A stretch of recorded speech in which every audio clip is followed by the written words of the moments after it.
Hello, hello, hello, and welcome back to the channel. Day 35, and let's get into it. Today's chapters were sorry. Let me warn you from jump. Eyes are still infected, still tired. Still got a little bit of a cough.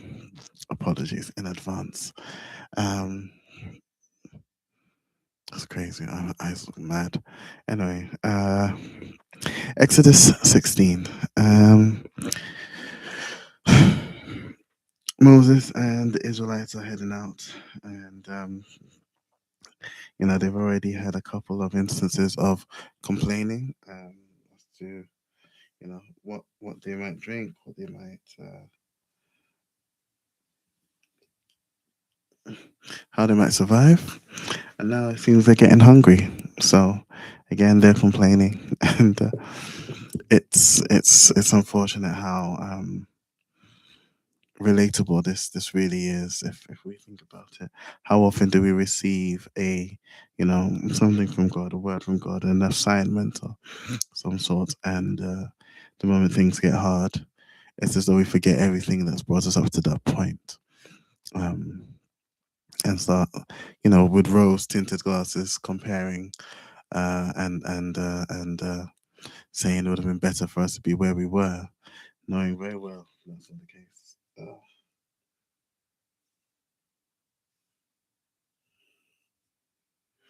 Sorry. So I can't see as well, like when I'm trying to read. So anyway, they complain and God sends manna, and we've all heard about this manna. It's a supernatural food. They got meat initially, so quail just flew into the camp, and then they got this bread, this manna in the morning. And God's He's instructed them, so they were to take the manna in the mornings, every day until the Saturday. It was the Sabbath, the seventh.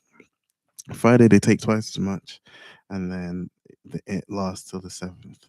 Now, of course, and there's always got to be one. Some people didn't listen, so every day they were supposed to take as much as they need. It was like about 2 liters effectively per person of this bread, and that was supposed to last them for the day. Some collected more and saved it to the next day. And over the week, if they saved any of the manna, it turned foul the very next day because that's not what God had commanded. But on the last day, on Friday, when they were to take twice as much, it lasted. And there's no indication that it was any different from the manna that fell the days before. Outside of this was God's instruction. So this isn't just any type of food because it's food that preserves and lasts on the sixth day, but then doesn't any every other day, and it's the same thing. Clearly, something supernatural is going on. And then there is a small amount that Aaron is told to pick and keep in a sacred place to go, with Israel. But then there's a small portion of food that never goes off, because they keep that separately, and it's just clear God's providing, like His provision for them is real. Outside of the physical protection and guidance that He is offering, He also feeds and gives them water. Um, Now, I think in at least 2 instances where they complain to Moses, Moses, he he not diverts, but he says, "Why are you complaining to me? It's the Lord has brought you out. The Lord will provide." And I'm seeing Moses and Aaron really start to sort of prototype that Levitical priestly role where Israel's people didn't have a direct relationship with God. And this is something interesting, right? Because up until this point, right, Abraham had a direct relationship with God and received their first covenant. His son, Isaac, had a direct relationship with God and received a confirmation or a reassertion of that covenant. Isaac's younger son, Jacob, had a direct conversation relationship with God. Jacob's ladder, the Bethel, the name of your place, he names Bethel.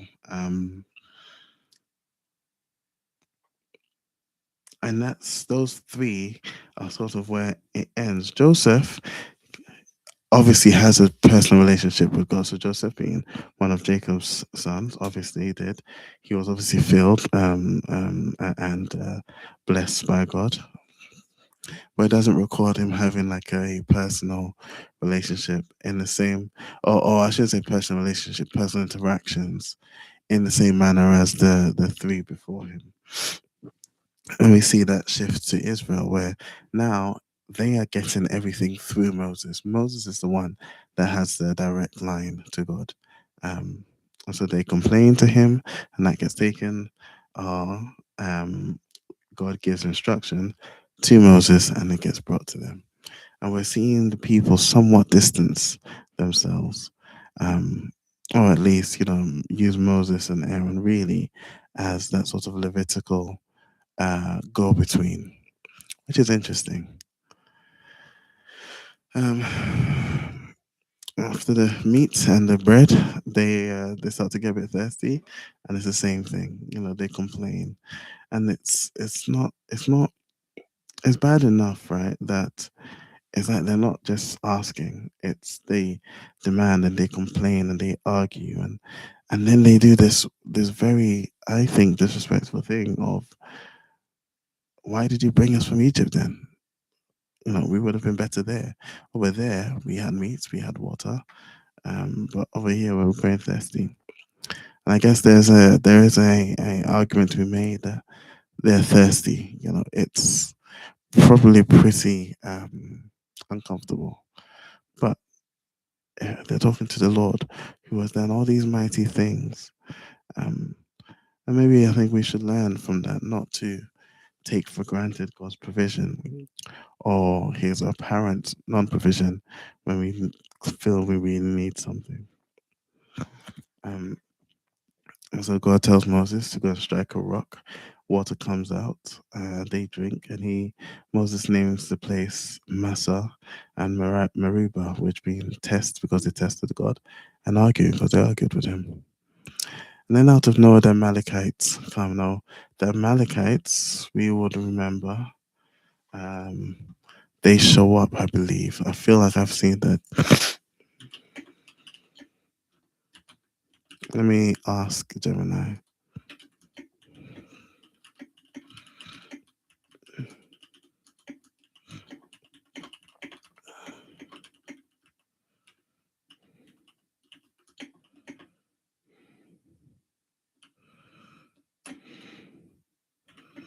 So all I'm asking is if the Amalekites or one of their ancestors show up in any of the lineages, and it turns out the Amalekites descended from Amalek, who was the grandson of Esau, who was the older twin of Jacob. So again, this is why it's in as much as it's tedious, it's good to sort of look at those genealogies, because we realize these were, at this point, far related, but we're relatives. They were relatives, cousins of the Israelites, if you will. But they come and attack them for no reason. And Moses tells Joshua, "All right, cool, go fight." Um, and there's this interesting thing without precedent that Moses does, where somehow he knew to go with Aaron and her, who I don't know who her is. And they sat on top of a nearby hill. And for as long as Moses would hold up his staff in his arms, Israel would win. When he dropped it, Israel started to lose. And so he did so until he became tired, and Aaron and her had to hold him up, which also, I guess, sets the scene for what comes later with his father in law. But it would seem Moses isn't proactively seeking help. He goes until he's tired, and then that's that. Um, but he needed help here, and Aaron and her were there to help him. And we'll see his father-in-law offer some advice on how he can help himself with his role as this de facto leader of the people of Israel. So Joshua eventually wins that war, but God makes a promise that he's going to be at war with the Amalek generation after generation. Now, Jethro returns. Jethro is Moses' father in law. He's a priest of Midian, which I'd be curious to know. I imagine that's secular because he's not a priest of God and he isn't of the line of Melchizedek. So I presume priest of Midian was some sort of secular role that he played. Anyway, he's come to visit with Moses' wife and now two sons, um, unless I missed it before. But Jethro, he's already heard a bit about how the Lord had rescued them from Egypt. And this is the whole point, right? This was the point why God did it the way he did, so that the nations would hear. Jethro has heard about this um, coming from, I guess, the Midian, because he's a priest of Midian. Um, Now he comes and he witnesses, and Moses tells him in more detail all of their war stories. But then he witnesses Moses sort of effectively doing his job, it would seem, where he acts as judge over what's going on with Israel. And Jethro offers some sage advice. Again, Moses is doing all of this himself, which would only have led to burnout. Um, but then Jethro says, "No, there's a better way to do this." Um, and even though it would seem Jethro wasn't a priest of God, he still had wisdom. And Moses benefited from listening to that wisdom because he ended up taking a whole load off of his chest, off of his back, which, as I said, probably would have led to just him crashing out, of which he does plenty.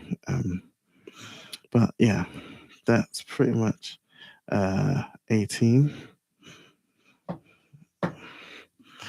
Um, and yeah, 18 ends with Moses' grandfather leaving, and that's where we are. So tomorrow's chapters, God willing, are Exodus 19 to 21. And again, I hope that all of this really encourages you to take up your word and give a read some time. I'm literally reading this as we go, and I've read all of it before, in fairness, but every day it takes, what, 5 minutes to read a few chapters. Um, all the more enjoyable because you're now following the story as it happened, and all of the chronological context that provides is now available. So, hopefully, I'll see you tomorrow. I'm going to start trying to find a better time to do this because I'm starting to notice I'm quite tired and a bit distracted as we go. So, and I think, give God's word the respect it deserves. I might pick a better time. Anyway, see you, God willing, tomorrow. Peace out.